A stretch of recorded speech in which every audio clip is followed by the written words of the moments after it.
Thank you. In your written testimony, you said that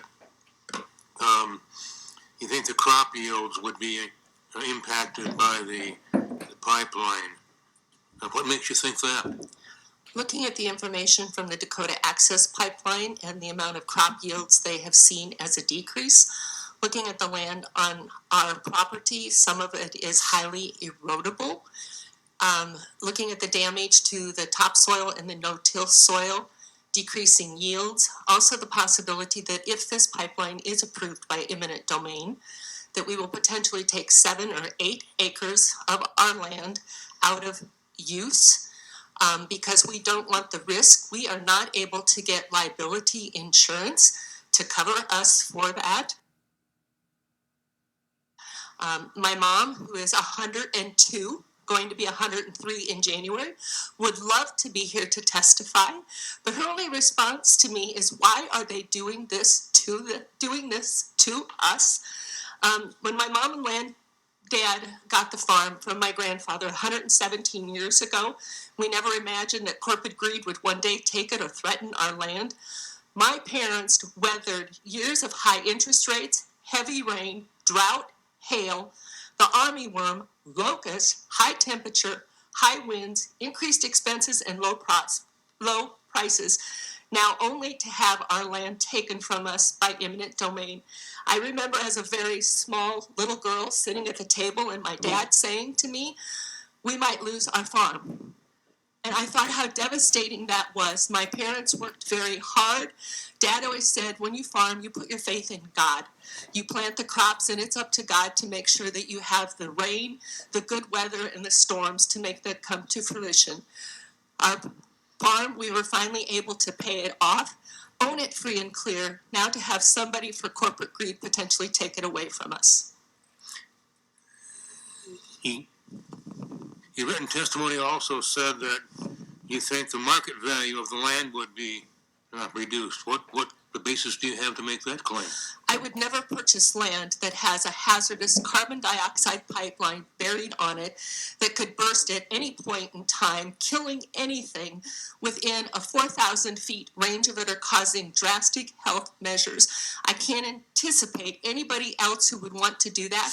We would be required to post on our land, as stated by Summit, that we now have a hazardous carbon pipeline located on our property. If you were going to buy a house and there was a sign out front of it that says, caution, hazardous carbon dioxide pipeline, would you want to buy that land? I would assume the answer would be no. Did you say there was some requirement for a sign like that? That was testified by, I believe, Mr. Powell, saying that they would put up a sign indicating that this is a hazardous carbon dioxide pipeline, so that people knew that there was a pipeline on the land so that they would not be digging on it. But I can't envision anybody who would buy land that has that sign posted warning them of the hazards to life, health, and safety. Your written testimony also claims that wildlife and ecosystems would be impacted by the pipeline. What basis do you have for that? What I look at that is the potential, as stated by Mr. Powell, that yes, carbon dioxide can leach out of small pinholes underneath their pipeline, leach into this water supply, contaminating our water supply, raising the acid level of it, releasing harmful chemicals such as arsenic, will cause damage to human life, animals, and will impact the ecosystem of the land. What wildlife do you have there? We have cattle, but we also have all kinds of things like deer. There'll be wild turkeys, birds that nest in the CRP land. We raise cattle, horses. We had chickens at one point in time. We've had hogs on the land. So any animal that is on that land or human that drinks any of the water that is in that well potentially contaminated with arsenic and higher acidity levels has all kinds of negative consequences. Well, is there a forested area or something like that on the property? No forested area. We do have a pond that is about a half a mile from the property that was a highly forested area with a creek running through it. On our land, we have the CRP land.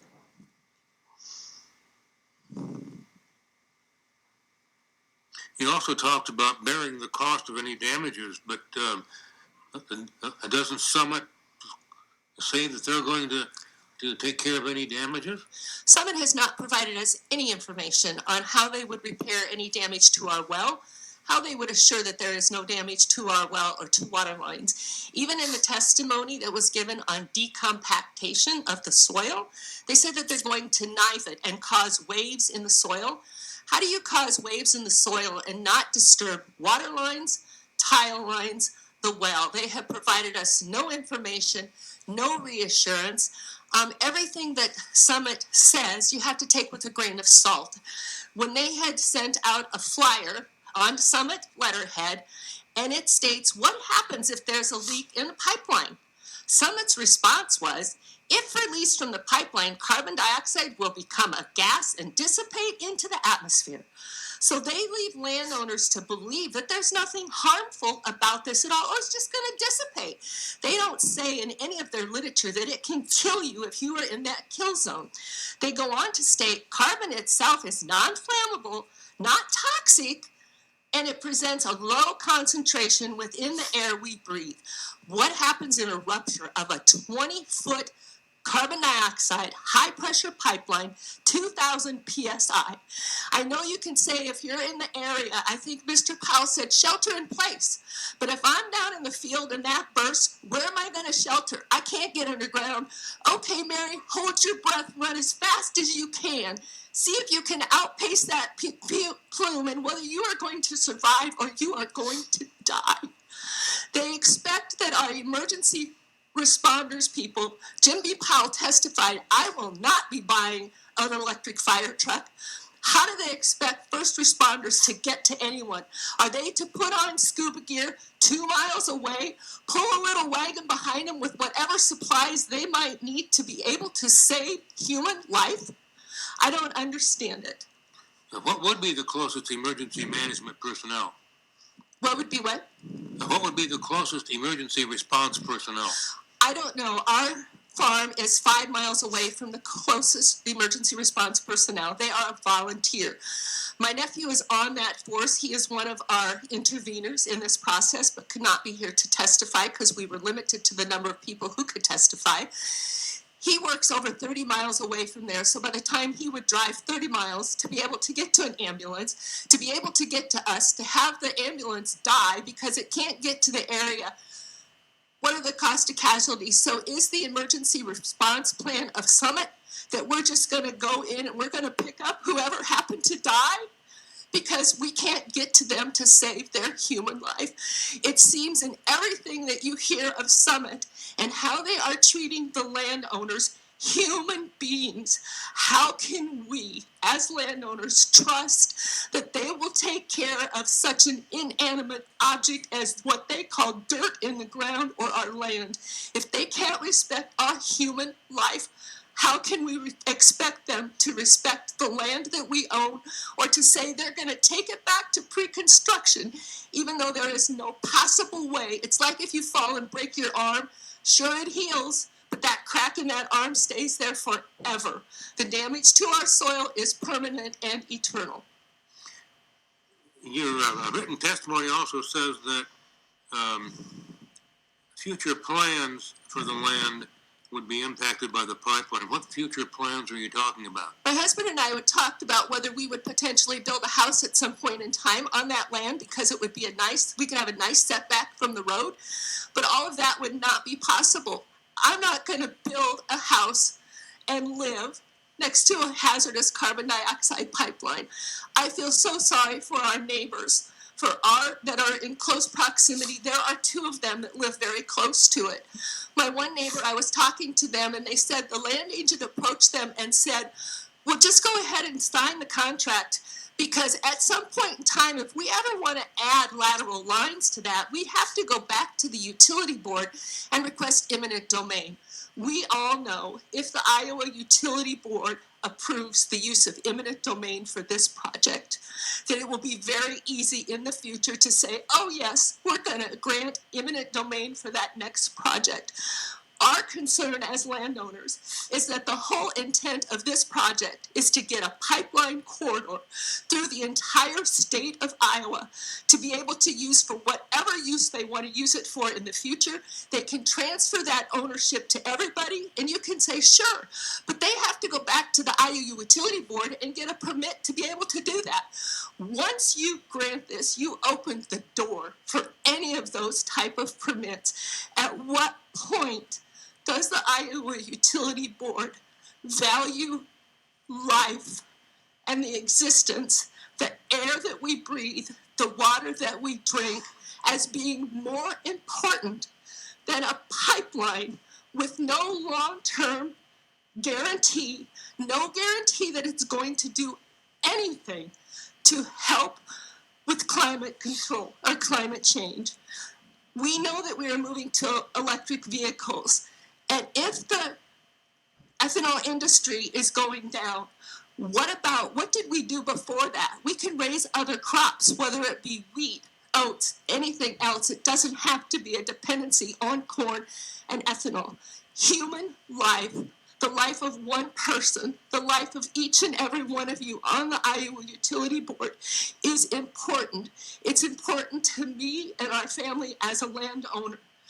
I think human life is more important than a pipeline that destroys our land and our future. Even Governor Reynolds recently released her plan for grants to improve the rural development of Iowa. What kind of improvement of the rural development of Iowa is this project?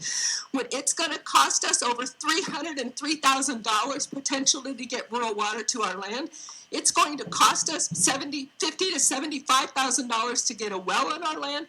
It's already cost us over $11,000 in expenses, and it's going to condemn our land. So land that we use to raise a living is now going to be condemned. Condemned means sentenced and useless. So our land is now useless, and we pay the ultimate price for that condemnation on our land across Iowa for over 689 miles of condemned land. How is that in Governor Reynolds' plan to improve the development of rural Iowa? May we bring up the KMZ, please?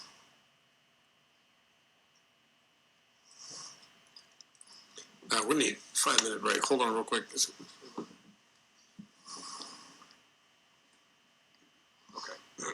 Our ability to pull up the KMZ seems to be somewhat stunted, so just give us a minute or move to a question where you don't need the KMZ and we can come back to it. Okay. Earlier, when Mr. Jorde was asking your questions, you mentioned your CRP land. Yes. What do you understand would be the impact to that CRP land and its status as CRP land if the pipeline's installed? I was told by Weston with the USDA department in Harlan, Iowa, who had talked to me regarding our CRP land, that our contract would be void. We would be at risk of having to pay back all the previous money that we have received for that. As I stated previously, Mom is on a fixed income. We don't have the ability to be able to go back and just pay endless upon endless fees, all for a project that we did not want. If we wanted to put CRP in the land to take away the risk of somebody driving over that land with heavy equipment, then there's no guarantee that that would be allowed, because if Summit can go back at any point in time for the entire existence of this earth and dig it up, that violates our contract. In a handout that Summit gave me, this was at the August 3rd meeting in Denison, it states that the average weight of construction equipment necessary for installing a 6-inch diameter pipe is typically 40 to 80% less weight than a 36-inch pipe. Really? They're comparing a 6-inch pipe to a 36. Why aren't they giving the landowners accurate information on the pipe that is going through our land, which could be a 24-inch pipe? So why don't they compare it to that? They state soil disturbance will be decreasing with decreasing pipe size and diameter. There is no point along the entire Summit pipeline where the pipe size is decreasing in diameter. It is continually increasing in diameter.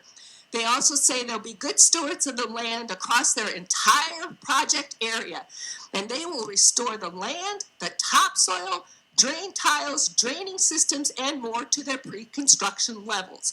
When you were talking about the CRP land, and I was talking to Weston, he said at the point that they disturb that, there are very specific grades and slopes required to have land in CRP.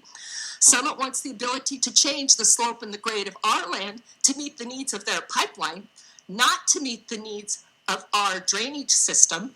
He said that any disturbance of that soil could cause a kink, a bend, or a break in the tile pipeline, which would then void our contract, would then take away what it's trying to do to divert water away from the land into an adjoining creek. So all of that would be at our detriment and the detriment of our land. Just for the record, what was the nature of this August 3rd meeting? This was a meeting that Summit Carbon Solutions held in Denison, Iowa, to talk about safety.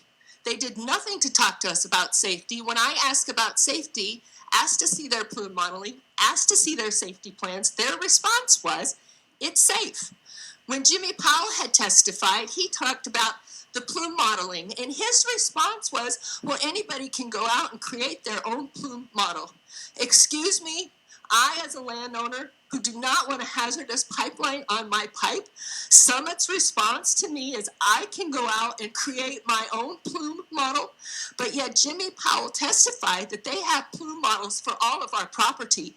Why have they not released that to the landowners? They profess transparency with all of their interactions, honesty, integrity. They have done nothing for that. They have not been transparent. At any of those first meetings, did Summit ever say, or at any point until I heard Mike Roy's testimony in September, did they ever say at any point in the future, we can go back, tear up that pipeline and change it to a 24-inch pipeline? Never did they mention that to us at any point in time. Never did they mention upfront to any landowners, we're going to take out liability insurance for you on your land so you don't have to worry about that. Even when Mike Rory testified about their supposed Exhibit C, which I had to look up, they have never mailed that out to any landowners. They never provided any of that information to any landowners prior to them signing any easements. I would bet to say that the majority of landowners who have signed what they call voluntary easements would not have done that had they known they could potentially have a 24-inch deadly, life-threatening pipe on their land. I asked Summit at that same meeting on August 3rd why we were threatened and targeted with this pipeline. They had no response for me. Is the KMZ ready yet? Thank you.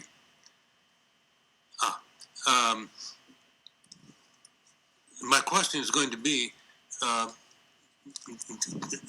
did you or any of your family members talk to the Summit land agents or representatives about moving the pipeline? And we had our last conversation with Summit, even though they allege that they have talked to us 33 times, has been maybe 6 or 7 at the most. They allege they had contact with us in February of 2023. Our last contact where they had any official contact with us was back in 2022, except when I approached Summit on August 3rd, 2023, and asked them information, told them about concerns with our well. 3 months later, still not a word for Summit. And if you could pull up our exhibit instead of the KMZ map, because it shows much better the actual location of the well in relation to the pipeline. If you look at this KMZ, unless you can really zoom in, you can't tell where our well is in relation to that. And I would like to know, as a landowner, what those measurements are from our well, our neighbor's well, our neighbor's land, and our acreage. There may be attachment 27 to your prepared testimony. Can we take a look at that, perhaps? It is attachment 26, page 3. 26.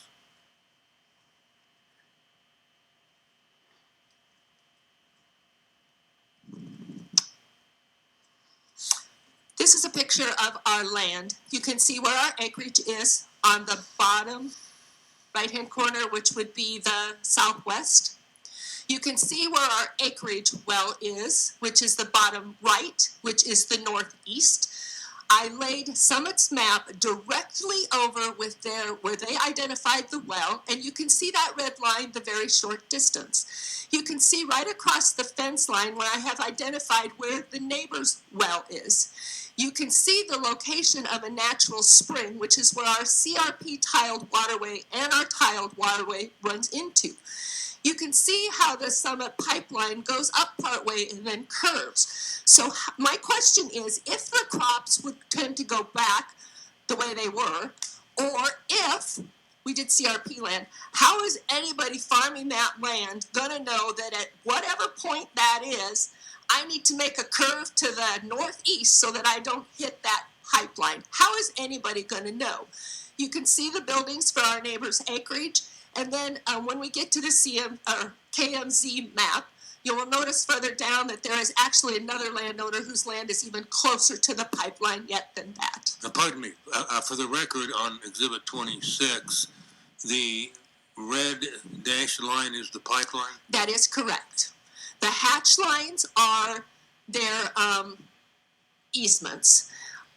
When we get to it, if you can pull up Summit's revised Exhibit H for our land, I will show you where they show distances and lines that don't make any sense because they show short lines as being longer than long lines. So any information that Summit has provided us in relation to our land, I can't trust to be accurate because they can't show accurate measurements. They have made no attempt to talk to us about our well or our concerns for water. They have made no attempt to move the pipeline. And we thought, okay, fine, we could move the pipeline maybe next to our fence, but I can't in good conscience move a hazardous pipeline that can kill someone closer to our neighbors. If we move it further up in the road, then we're at risk of killing ourselves and our tenants. I can't risk that information. Another example of Summit not knowing or providing accurate information, on the Exhibit H that they posted, they said we have a tenant by the name of Dan Shaban.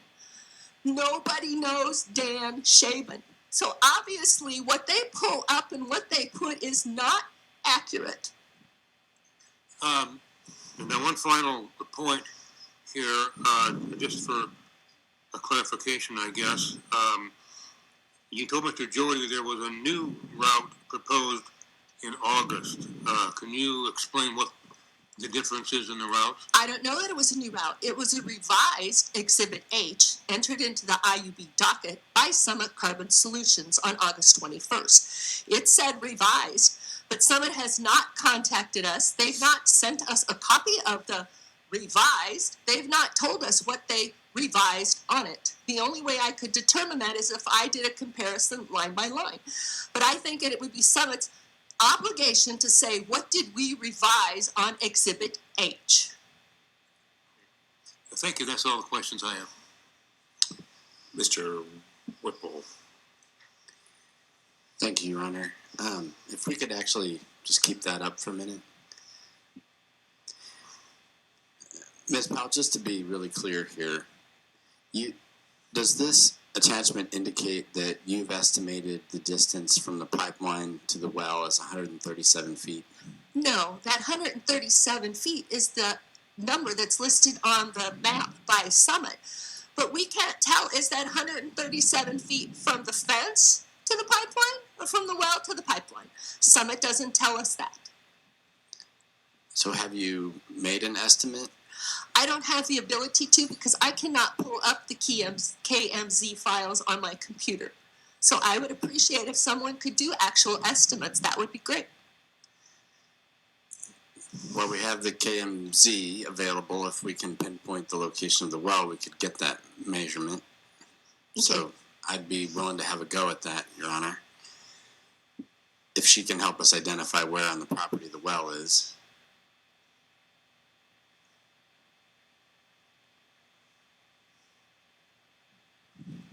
Okay, you're gonna have to zoom in really close.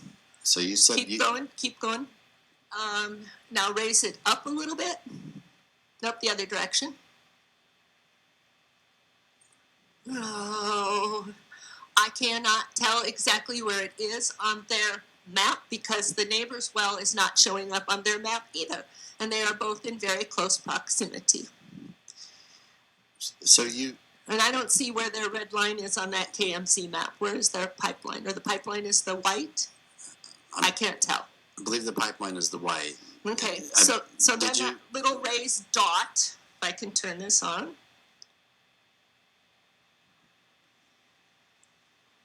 Chuck might have to help me.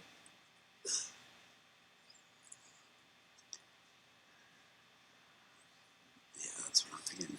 So I believe you testified Okay, that you have an above ground well we structure. do. So I believe it is right in here.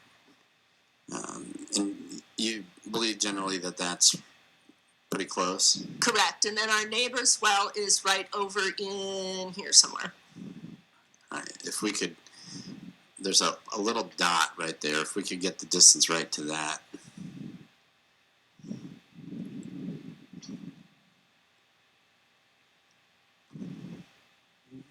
So that looks to be 139 feet. Does that seem about right? Potentially, I could not tell on their map if that was the distance from the fence line because of the way they have it identified on their map. So are you aware, Ms. Powell, that the county's adopted a 200-foot setback from wells? I am aware of that, and I am aware of that Summit refuses to follow county ordinances, even though Jimmy Powell testified that safety is our #1 priority. I'm also aware that I had included in our documents Iowa Code, I believe it was chapter 49, that talks about transmission lines and a minimum distance of a transmission line, which the Utility Board has identified this hazardous pipeline as a transmission line, needs to be a minimum of 200 feet away. When I talked with, I believe it was Eric from the DNR, it was very interesting because when I first called them, I was told, oh, if you have concerns about a well or water lines, you need to call the Iowa Utility Board. I said, really? Because my experience has been when I call them, I don't get an answer. I don't get information. And they said, well, the Iowa Utility Board controls the DNR. Okay. So when I was talking to him, I said, what about chapter 49? And chapter 49, I don't remember the words, but it says, including distance, including but not limited to. And it mentions like ammonia and fertilizer lines. And I said, but does it say anywhere in there carbon dioxide pipelines? He said, no, it is not addressed in there. So I said, could a hazardous carbon dioxide be included in what it says, included but not limited to? And his response was potentially. So I'm wondering if it would be acceptable for the route to be rerouted so that it's at least 200 feet away from your well. In our family's opinion, the route needs to be rerouted to be more than 200 feet away from the well. There is no guarantee, as Mr. Powell had testified, CO2 can leach out of that. Research studies have shown that CO2 getting into water aquifers increases the acidity of that water and releases arsenic. Having it a little further away from our well isn't going to prevent it from CO2 leaching out into the water source that fills the water for the land that we drink and we consume. It needs to be more than that for safety reasons. Summit has not provided any information of any research studies that they have done that shows that our drinking water from our well next to a pipeline that leaches CO2 will still be safe for human consumption. The way we would find out our water isn't safe is at the time that we drink it, and then we result in down the road future health problems related to bad water because of low acidic level, more acidic, and the presence of arsenic in our water. Did the Department of Natural Resources communicate to you that their regulations provide for 200 feet separation when you sink a new well? That is what they had provided that information to me, and that's where I questioned about the including but not limited to. I see. So you were questioning whether their regulation is actually a safe distance. Whether it's a safe distance and even whether the county ordinance is a safe enough distance. But either way, Summit doesn't even meet the minimum requirements of either one of those. So again, showing a total disregard for human life. But understanding that you don't want it on your property at all, would you at least like to see it 200 feet away from the well in compliance with the DNR setback distance? It would be nice to be 200 feet, but I don't think that that would take away our potential liability and our need to drill potentially a new well to be several hundred feet away from that hazardous carbon dioxide pipeline. 200 is at least a bare minimum, and it's better than nothing. Is it your testimony that even if the pipeline route were relocated 200 feet, you feel you would still have to sink a new well? We feel that yes, we would, but could we financially afford that? Probably not. And to understand that this isn't about money. It's not how much money Summit is willing to pay us to take our land away from us forever. This is about our livelihood and our existence on this earth, our ability to be able to breathe, to have control and rights over our land, to be able to consume the water for a well that has great water for human consumption. All of that potential liability would then fall on us because of a pipeline that we didn't ask for. Thank you, Your Honor. I have nothing further. Ms. Grunhagen? Thank you, Your Honor. Ms. Powell, I'm over your right shoulder waving. Hi. Hi. How are you? Good. My name is Chris Grunhagen. I'm representing the Iowa Farm Bureau, and I have some follow-up questions for you to understand your testimony a little bit more. First, I'd like to start with the CRP. And if staff could bring the KMZ back up, I think it was... you identified CRP, and I think you have some attachments that we can look at as well, but can you show me where on your parcel the CRP is located? Runs here, comes down, goes around the well, and then a tiled waterway that comes down this direction. All dumping into a creek that runs through our neighbor's land. So the CRP centers around those two waterways? The CRP is this grass waterway. It's a grass waterway CRP land, but it comes all the way down and goes around our well and then dumps into the creek. And do you know about what the width of that CRP ground is? I tried to find that in the documents, but I could not. I saw something that said over 36 feet, but I do not know that that is an accurate measurement. I have not personally measured it. Would 36 feet be approximate? I don't know the answer to that. I looked at the CRP documents and I was not able to attend. I know that when I have personally walked the CRP land, it was a long distance for walking. And while we have this up, I'm going to just ask one question about the well, and then we'll come back to the CRP. The well that is in the southeast corner of this parcel, what acreage does it service? It surfaces the acreage that is all the way up there. That About a half a mile, well, less than a half a mile up the hill. So is it the acreage that is to the west of the parcel? To the west, up here, but the neighbor's well serves their acreage, which their house is right here. So a very short distance of their well to the acreage to the pipeline. And then our other neighbor's acreage is down here too, would be the southeast of our parcel. So there's a water line then between your well on the southeast corner and the acreage that is to the west. The easiest would be is if you could pull up the previous exhibit that, We'll go to that in a second. because that will show, we'll go to that in a where it goes. But the water line goes from the well all the way up here to the acreage in the next parcel. And so is it parallel to the county road? the water line? No. So, We have had to dig, I think we've had 3 wells dug on our land. so where's the water line located?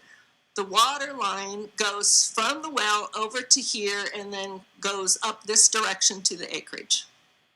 So it goes across the middle of the parcel? I don't know if it's exactly the middle, but it is underground in that vicinity. And so where does it cross the proposed pipeline route? The proposed pipeline is this white line, and our well is here, so it is going across our pipeline. I don't know if it's exactly here, or where. I can't tell. The pipeline is buried underground. It was put in 2005. The water line, I'm sorry. And so the water line, approximately how deep is that water line? I do not know the answer to that. In what you showed up there, it looked like you were indicating it crosses at approximately where the 2 CRP waterways intersect. I have no idea. The water line is buried underground, put in 2005. I have no idea where the hazardous carbon dioxide pipeline would be crossing it, if it would cross it more than once. I do not know. So it could cross it more than once? Potentially, I don't know what their pipeline is doing or their distances, so that is a potential. So Either way, it attacks the water that supplies the lifeline for the humans and animals for that acreage. So is the water line a straight pipe, essentially, that goes to the acreage, or does it kind of meander around this parcel? I do not know the answer to that. I do know that it comes from the well and goes around at some direction, but I do not know the answer to that. Okay. Thank you. So let's go ahead and go to the attachment 26, page 3 that we were on previously that shows the pipeline route. There we go. So the well here serves the acreage here. Okay, let me ask you a question first, okay? So the cross hatches there, you testified that that's the workspace area? As far as we understand, that's part of temporary and permanent easement. But my understanding is also that the pipeline doesn't have to lay in the center of that 50-foot easement, so it could be off to the side. I don't know. And just to be clear on this map, the different colors are soil types? That is correct. Okay, so the gray, darker green area. If you scroll down a little bit more on the map, it will tell you the soil types. There you go. Up a little higher, sorry. Okay. I just wanted to be clear, so the darker green area is not the full extent of the CRP ground, That correct? is soil type 431B, which is Judson, Colorado overwash complex 1 to 5% slopes. Okay. So let's go back to the temporary workspace area for the construction that's proposed up there. Do you see the kind of the 2 bump outs in those cross-hatched areas? I see larger areas here and here.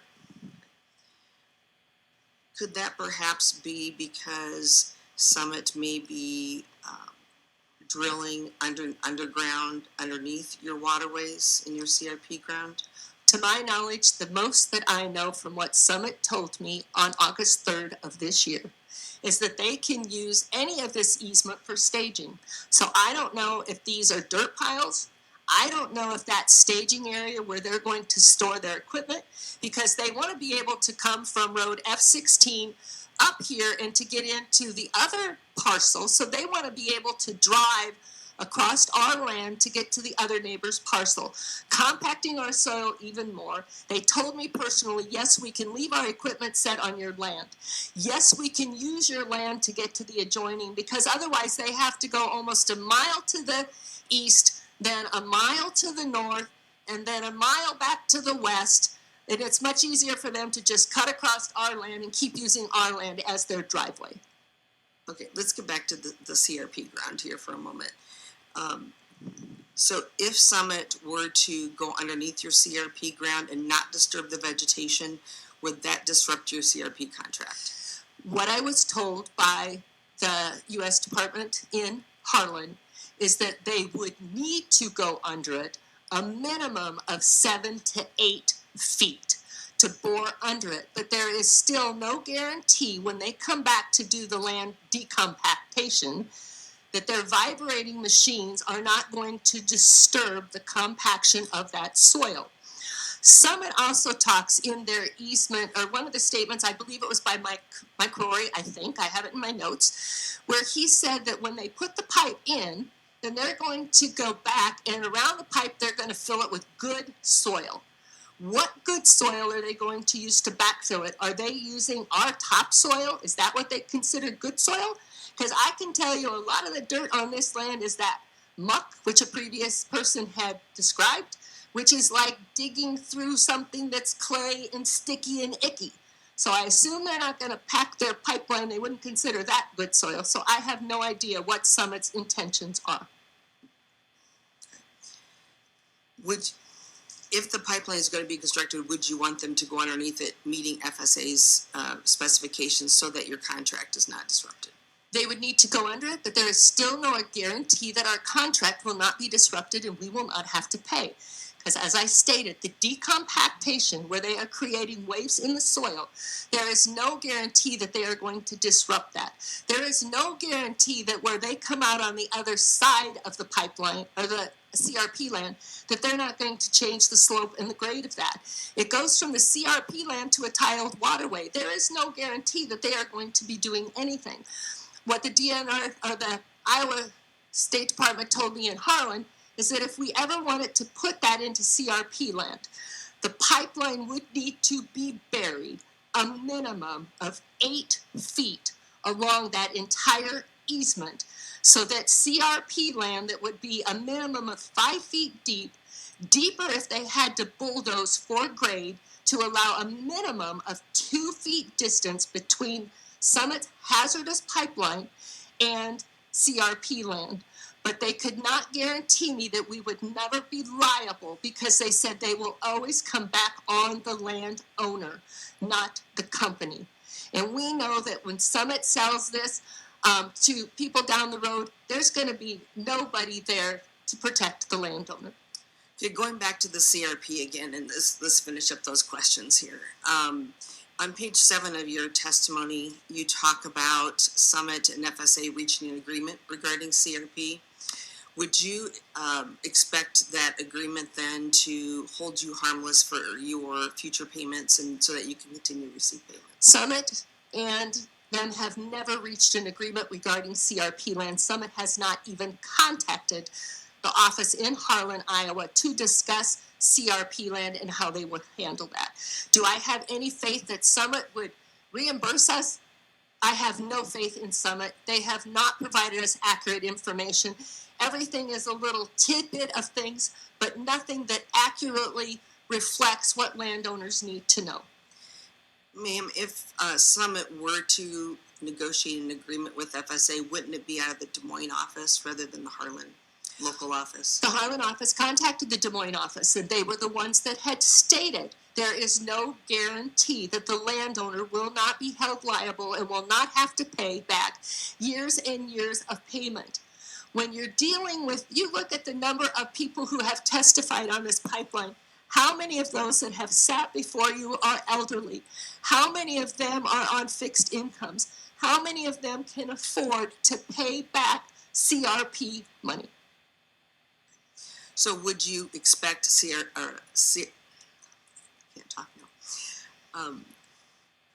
would you expect Summit then to pay any of those back payments or any liabilities regarding your CRP? You need to understand it's not about money, it's about our land. But Summit has, they've not proved that their pipeline meets a public necessity, meets a public need. Ma'am, not to interrupt you, but I'm just asking a question, so we can talk about that a little bit later.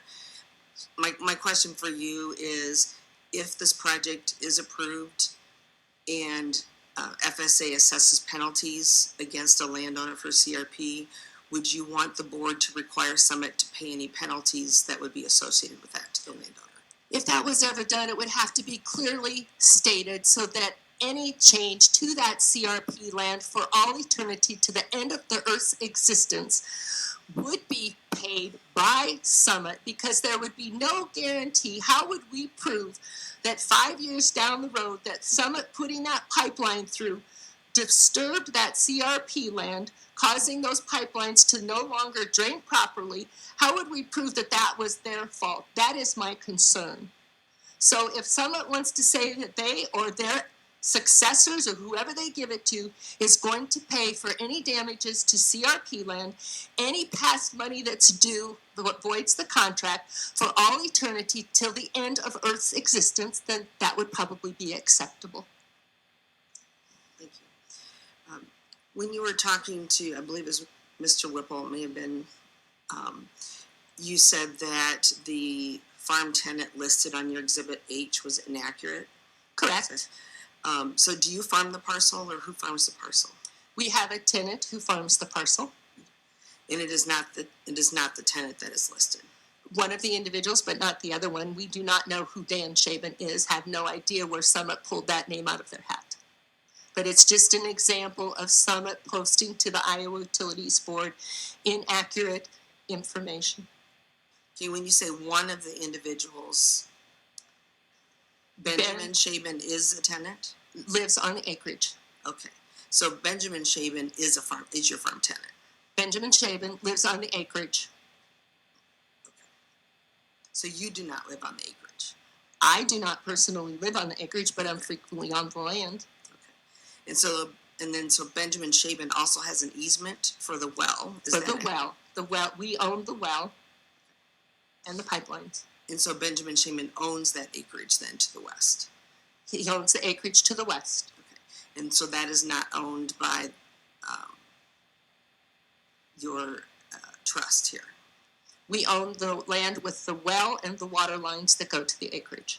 Okay, but you do not own the acreage, correct? We do not own the acreage, correct. Thanks for the clarification. I appreciate that. That's helpful. Okay. So on page 13 of your testimony, you talk a bit about the liability issues. Would you, in that you're not able to get insurance, would you want the board to require some type of financial assurance for those kinds of liabilities if the permit were granted? My concern would be what is that liability down the road, years and years for all eternity? In the document that Summit handed out on August 3rd, 2023 to the landowners that attended their meeting, it says, company agrees to indemnify and hold harmless landowners, except, however, such claims, liabilities, or damages as may be due to or caused by the acts of landowners or their servants, agents, or invitees. So do I have any reassurance that anything that Summit would say in insurance is there? What happens when Summit goes bankrupt? Then who owns that liability? Would the board requiring a financial assurance separate from what you were reading address some of your concern about liability? I'm going to object to form of the question. I'll try rephrasing. Okay. Would you like to see a requirement on Summit that they be financially responsible for liabilities related to their pipeline?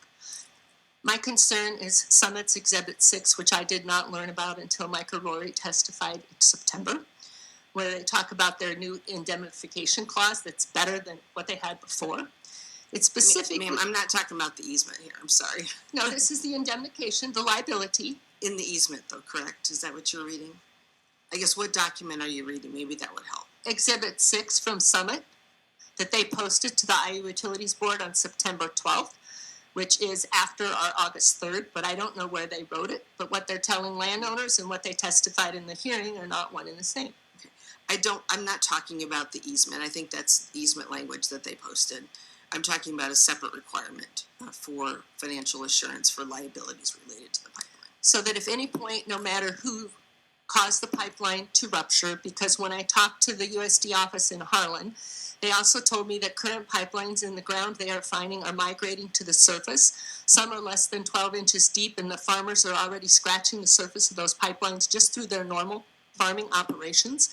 So if down the road this 24-inch combustible pipe works its way to the surface and blows up, out of whoever caused it, whoever drove across it, that there would be no liability whatsoever on the landowner for anything, even if it was the landowner that drove their combine over the land. And Summit was going to be held accountable for all lawsuits and not come back and try to sue the landowner, as we had provided in our other exhibit in our initial filing, where a company came back and sued the landowner, I believe it was in Nebraska, for over $4 million because they determined that it was the landowner's fault. So there would have to be something that says no matter what happened, it wouldn't be the landowner's fault, and the IUB is going to make Summit, its successors, for the end of time, pay for that liability? Sure.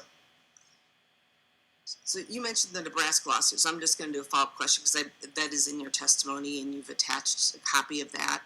Are you aware if that Nebraska landowner called one call prior to doing their excavation?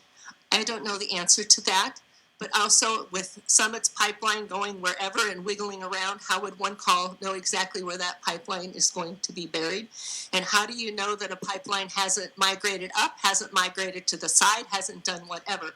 So either way, the fact that the landowner potentially has the possibility to be liable to lose the land that has been in our family for 117 years. I know Summit talks about that they have invested a lot of time and money, but I'm sorry, their 1.7 years compared to 117 years of caring for and nurturing the land isn't even a drop in the bucket.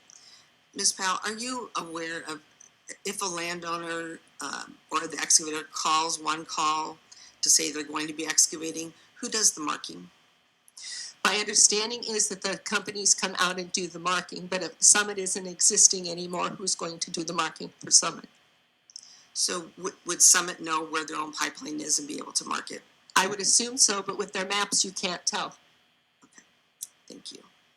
And then on page, just one more question here.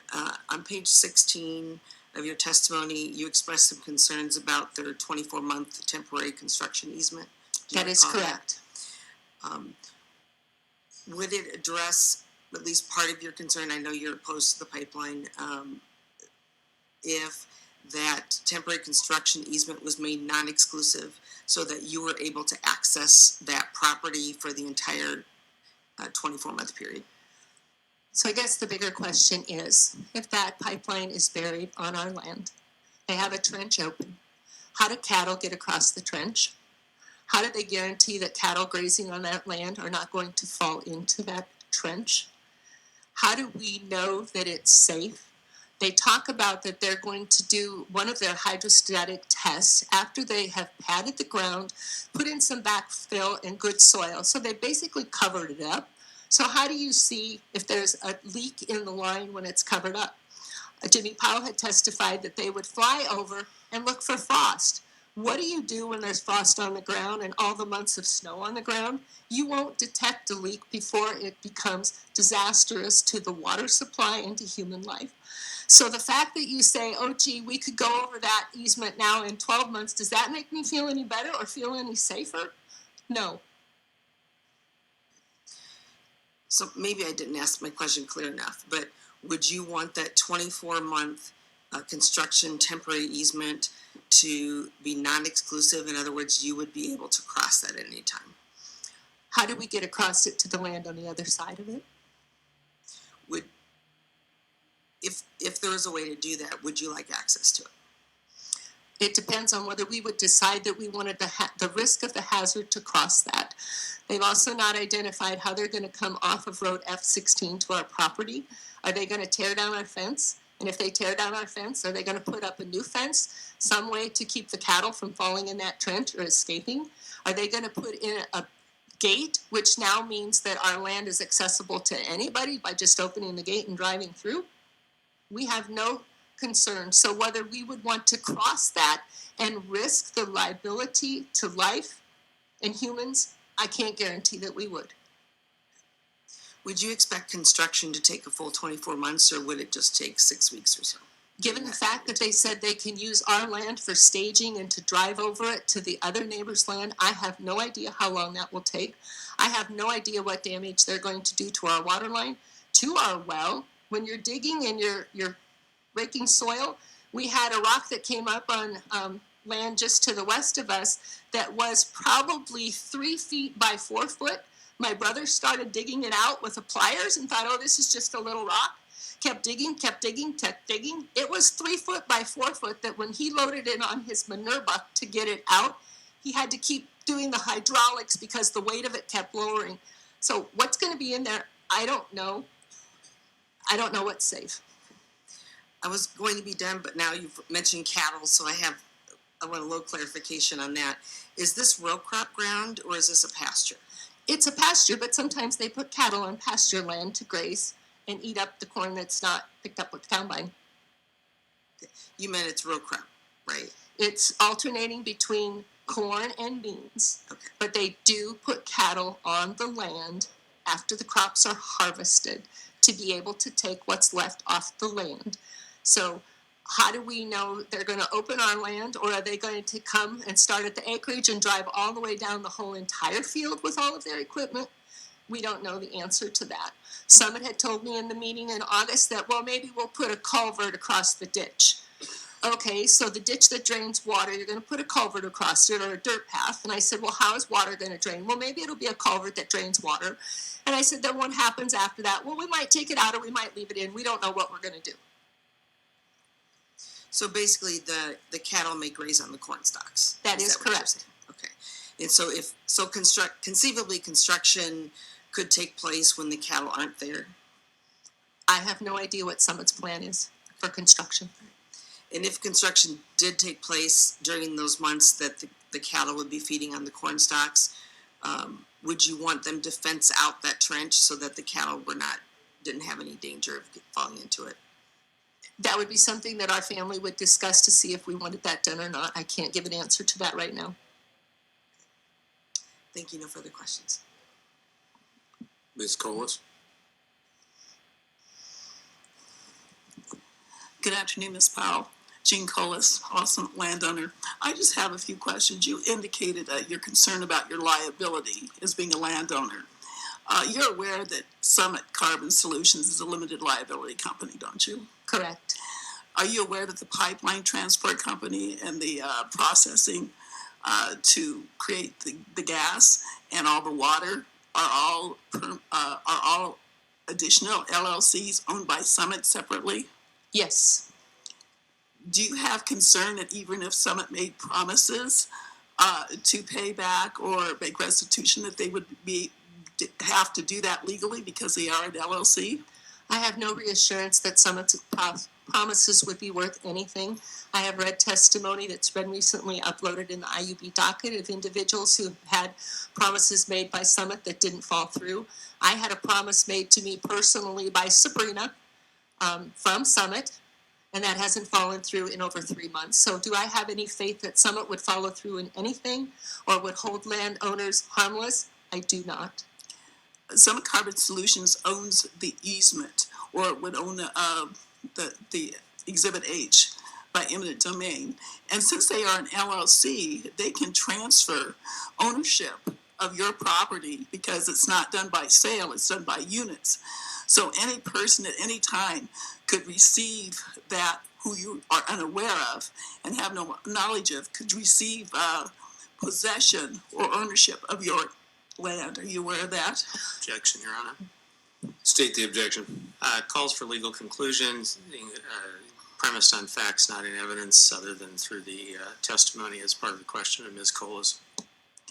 Okay. Ms. Colas, do you have a response? Does not an LLC have units as ownership that can be transferred at any time? My understanding is yes. Stop. Hold on. Sorry. Ms. Colas, you can give your response to Mr. Dublinsky. I can't provide you legal answers from here at all. Okay, all right. So you can rephrase the question. The witness may answer the question if you know the answer. Would you answer the question if you know the answer then? Do you know the answer?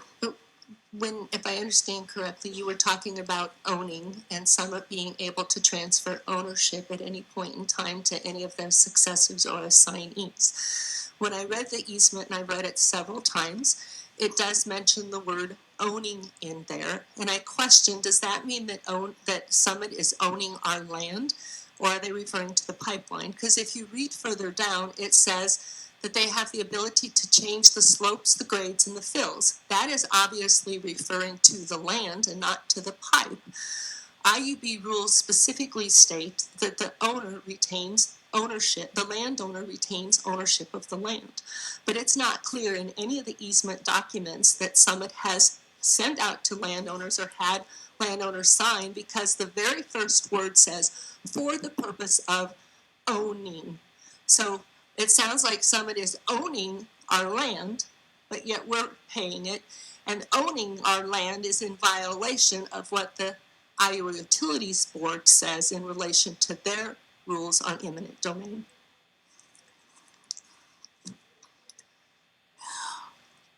Are you concerned that North Dakota and South Dakota has not given Summit permission to build a pipeline or to sequester? I am concerned because it is now a pipeline to nowhere. And I did listen in to some of the Board of Supervisors meetings, I believe, in South Dakota, where Summit is now approaching them with a new approach and saying, oh, I'm sorry, we were all wrong in how we approached you before. So we want to start all over with a brand new record, and we now want you to trust us. I'm sorry, but Summit has lost our trust. They have not been transparent. They have not been forthcoming. They have not, in 2 years, responded to safety concerns. They have not so much as provided landowners with plume modeling, but tell landowners, go and do your own modeling to determine your level of risk and your potential loss of life. They have lost our trust. Do you feel that the Iowa Utility Board should take the lives of Iowans and the citizens into safety? Should be considered before they issue a permit? Yes, I do. Both the IUB and the DNR have a responsibility to listen to and to hear what landowners and people of Iowa are saying, even though you may not want to hear what we have to say. I hope that the 3 members of you that have our lives, the lives of over thousands of landowners in the palm of your hand, understand and will uphold the mission and values of the IUB and your ethical responsibilities to serve the people of Iowa. Jim Powell testified that Summit feels the rules of the game are changing. First of all, it's not a game to us. It's our land. We want Objection, Your Honor. State your objection. This is not an answer to a question. This is a pre-prepared speech. Ms. Collins, do you have a response to the objection? Well, I'm getting the impression that you feel like everyone involved along this proposed route through Ms. the Collins, do you have a response? Well, I'm just to going to be Mr. direct, Dubois' I guess. Objection. Similar question. Okay, so we I'm will sorry. sustain that objection. Move on to your next question, please. I'm getting the impression that you feel that people that live along the pipeline in the heartlands of America are being considered by the powers that be or by Summit Carbon Solutions, that their health or safety, the risk that they undergo, that they're just be considered acceptable collateral damage. Objection, Your Honor. State the objection. Twofold. One, safety and risks are already covered significantly in the pre-filed testimony. And also, again, this is a recurring problem we've had throughout this hearing with Friendly Cross, where it's not actually challenging or elucidating or seeking to clarify what is in the written testimony. It's just providing open-ended opportunities for witnesses to provide supplemental direct. this is just not appropriate cross-examination. Ms. Colas, your response? I don't know, I'll try again. Do you feel like you're collateral damage if the pipeline's built?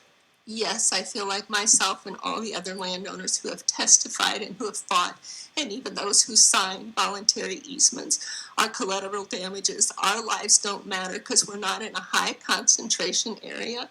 When Jimmy Powell testified about the 1.3 miles of pipeline that they will walk for the high concentration area, and I do have the page numbers of his direct testimony, it tells me that only 1.3 miles matters, and it's only if you live Objection. close State to the a sewage objection. line. We've been through this earlier today. This high consequence issue is totally inappropriate and inaccurate. That is a federal legal classification, and in any event, as we've repeatedly said, the rules that are applicable to high consequence areas for integrity management of the pipeline are being applied uniformly across the entire pipeline. But this high consequence, low consequence is simply being misstated in the record. That is not a determination that Summit makes. It's not a classification that Summit makes. That is a federal rules classification. And again, we are not treating areas outside of high consequence differently than we are low consequence or high consequence. Ms. Colas, do you have a response to the objection? Whatever. That's fine. All right, I have another question, different question. You've talked a lot about Summit representing themselves as being honest, having integrity, and being transparent.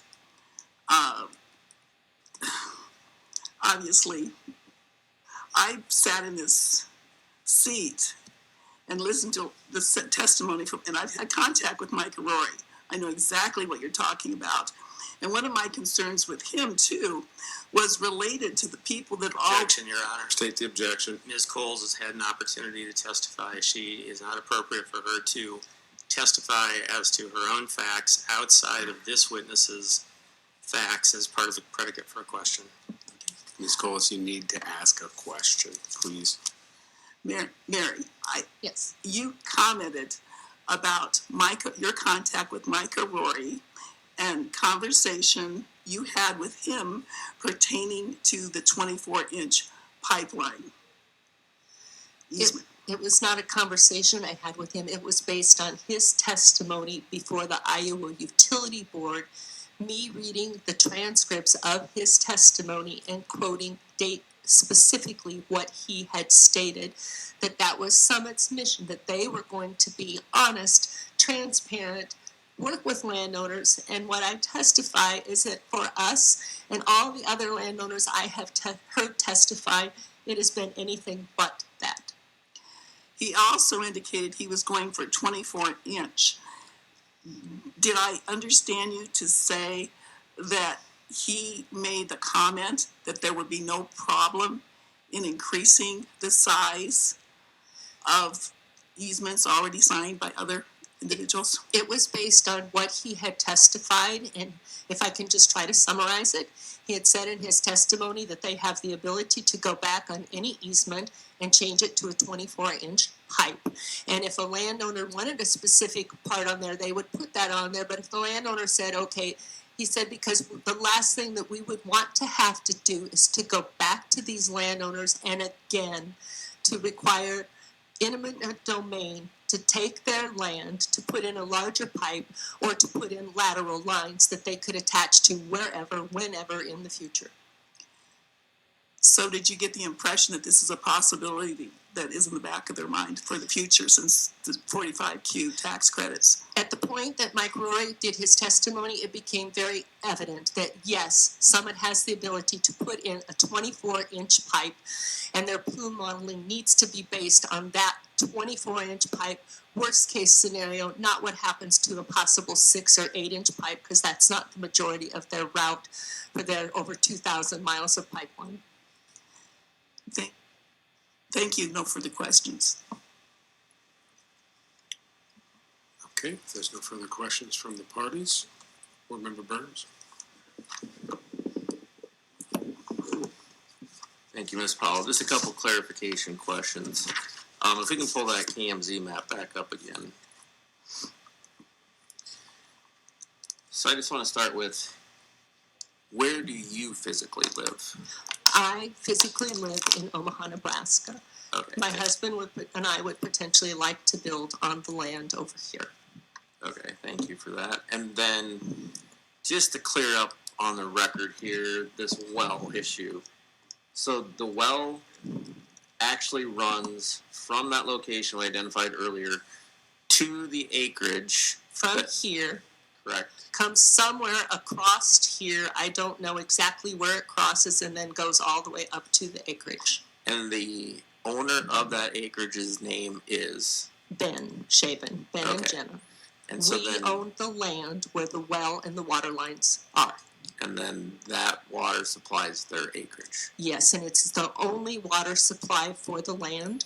I talked with the landowner recently. We had a dam that was on the west side of our property, has gone dry. The springs have gone dry, and he is now having to haul in water for the cattle that he has grazing on the cropland there, the corn that's been out of the field.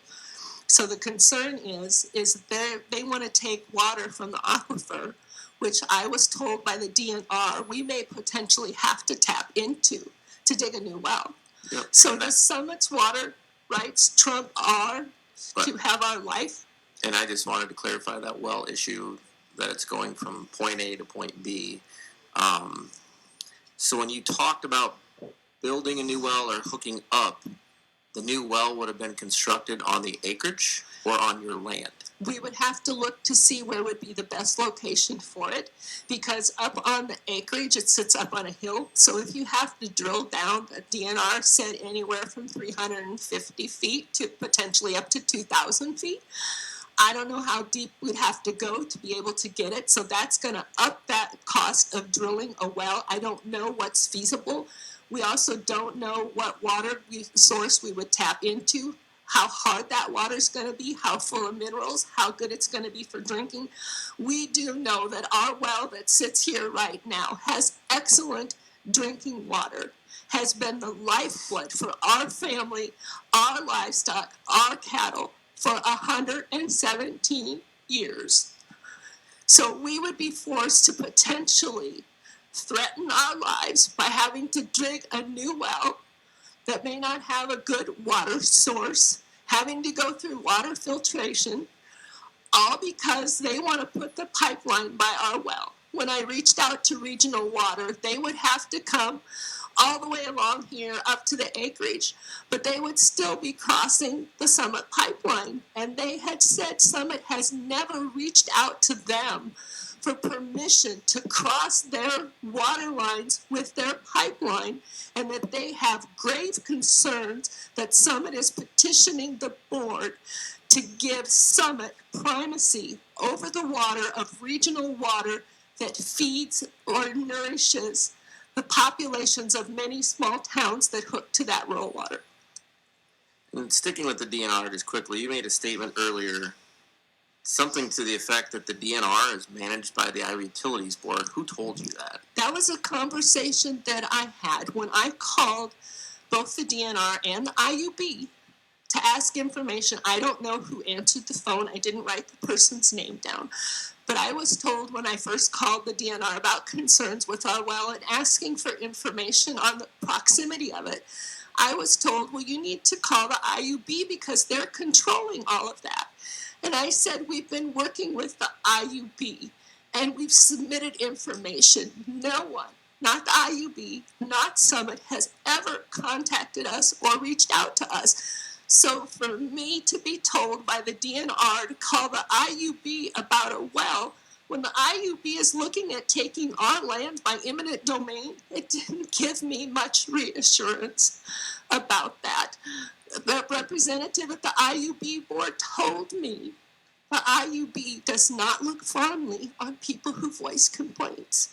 So my concern is all the landowners, all of the thousands and thousands and thousands of objections that have been submitted to the IUB, have you as a board already made up your mind, and that no matter what we say, our lives being in danger, it doesn't matter to you because your minds have already been made up by those who have deep pockets at the expense of the landowners who have worked the land, loved the land, cared for the land. We don't matter because we don't have enough money. And Ms. Powell, so the next clarification that I need is, you, I believe, stated that somebody in the Harlan office told you that pipelines are moving upwards and that there's a problem with that. Is that correct? That is correct. And that office was what office? The USDA. Okay, thank you. That's all the questions I have. Thank you. Okay, Mr. Jorde for redirect. Thank you. Easiest one first. Ma'am, your mother's name is Bonita, Bonita, is that correct? No.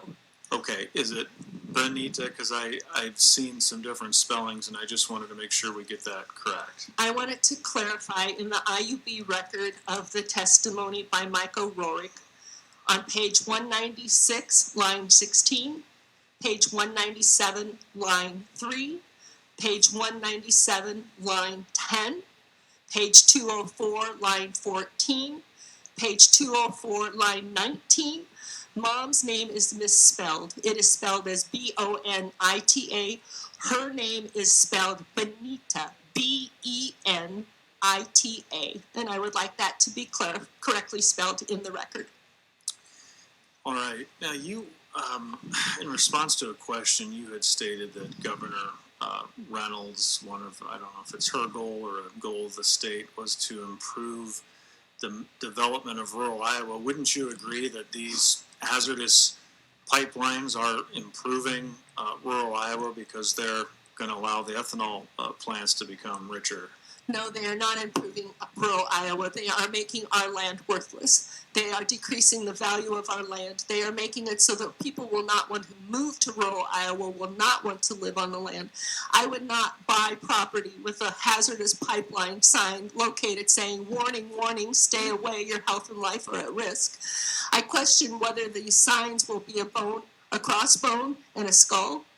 I had talked in a testimony about the IUB website, and their emblem shows water coming from a faucet. It shows electricity, and it shows fuel. Summit carbon dioxide pipeline is none of those. So if the IUB approves this, will your next symbol on there be a skull and crossbones for a hazardous carbon dioxide pipe? And I'm sorry if you think that I am being harsh to the IUB. That is not my intent, but I want you to hear and to understand the plea of the landowners. You have control. You have the ability to help us, landowners, for the state of Iowa, not the rich Summit people and their investors that have deep pockets and don't care about our land. As I said before, Summit has shown a total disregard for human life. How can you expect that they're going to have any control for our soil, our dirt, our land? You were asked a series of questions by Farm Bureau's counsel related to liability and indemnification. Do you recall those generally? Yes. And what it seemed to be is that she was trying to get some type of an agreement that would you be okay if the board required certain assurances or forced Summit to do different things. And I just want to be clear, can you think of any language that you believe the board could put on Summit if they were to approve the hazardous pipeline that would somehow absolve any of your liability concerns? If the board would make a decision, if you choose to approve this pipeline, that Summit is not allowed to take any land by eminent domain, that would be your choice. And then those landowners who chose to have a hazardous pipeline on their land would have the liability related to that. And also in that line of questioning, it was brought up the phrase, for instance, any damages caused by landowners or their invitees, etc. Would you agree, or are you aware that there are tens of thousands, if not hundreds of thousands of lawsuits in this country right now fighting over the question of who caused what, when, and where? I would agree to that, and working in healthcare, I'm smart enough to know that when there is a lawsuit, They don't just go to the big person, whether it's the hospital or the healthcare system, or in this case to Summit. They go to the little person. They go to the nurse or the physician who may have made that error, or to the landowner. So do I have any reassurance that landowners would be held harmless and indemnified? No. And then Farm Bureau's counsel asked you a question using the phrase, quote, liabilities related to the pipeline, end quote. Is it true that your concern isn't just to the infrastructure, the 24-inch diameter pipeline or appurtenances, but also what damage is caused by the CO2 that is released uncontrolled and then causes damages or death elsewhere? Is that right? That is absolutely correct. And if you have a 24-inch pipe that bursts, it is going to throw out shrapnel, not just CO2, but parts of metal that can kill anything in sight. And for Summit, again, in their handout to stay, that are released from a pipeline, carbon dioxide will become a gas and dissipate into the atmosphere, is giving no landowners any concrete information. It is not being transparent with landowners that if there is a breach of carbon dioxide and you are in the area, you will die. I watched the video of the exploding a release of a carbon dioxide pipeline that they did as an experiment. I sat there and I tried to hold my breath until that plume left. I could not do it. And that was just a little short video. I don't know if any of you on the board, if you could hold your breath and run at the same time to get away from it. I know that I can't, and I know many of the landowners that have testified that are elderly would not be able to escape it either. Well, and you just brought up holding your breath, and in order to make the decision to hold your breath, you'd have to obviously have knowledge of a risk, correct? Correct. And so if you're sleeping, that probably doesn't work real well, does it? It does not. Now, in terms of that lawsuit in Nebraska that, again, Farm Bureau counsel asked you some questions about, are you aware that not only could Summit sue you for any alleged damages or acts that maybe led to some damage, but their insurance company could also sue you if their insurance company paid out any money on claims? That is correct, and so could any landowner who had loss of life of any of their loved ones could come back and sue us also.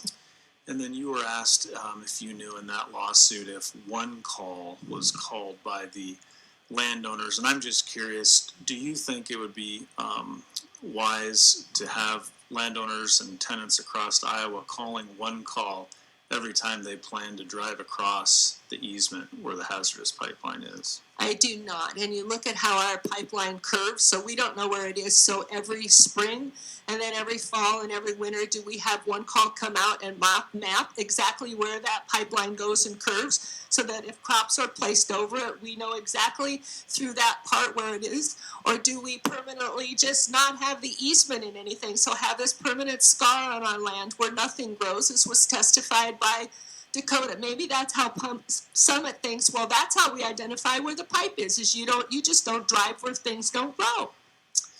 And then lastly, ma'am, in terms of the safety concerns, you had talked about Summit's claims of being transparent. Would you agree that the only reason they're not publicly making available their dispersion and risk analysis is because they know no one would ever be in favor of this type of a project? If they had been transparent, as they say from the very beginning, when I raised the first issue in October of 2021 about wiping towns off the face of the map, and they're saying, oh, our pipeline is safe, there would have been no one who would have signed an easement knowing that they were threatening the lives of anybody in that area at any given point in time, the lives of all their livestock, their animals, their livelihood. I don't believe anyone would have signed the easement knowing that potential risk. But Summit has chosen from the beginning, even though I even directly called their office and said, please, I had one of contact per phone with their agent.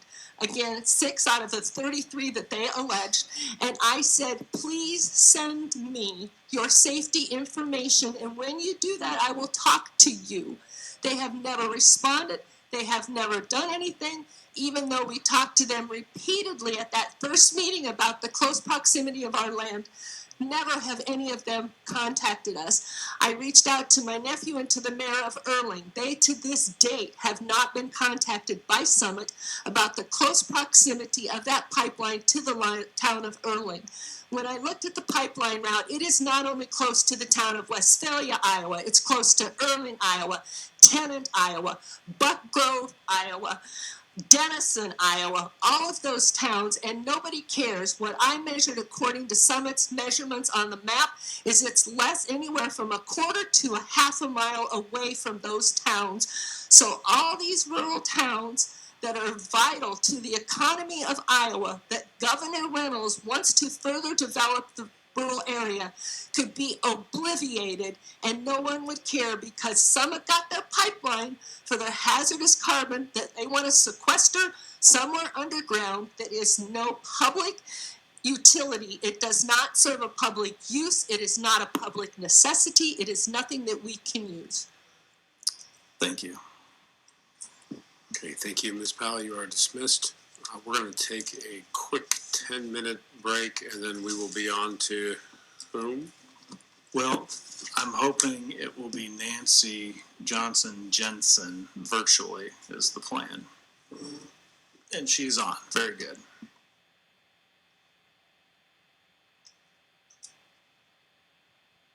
And just to clarify, is that for NWJ Farms LLP? Yes, sorry. Yes, correct. No problem. Thank you. All right, we will be back in 10-15 minutes.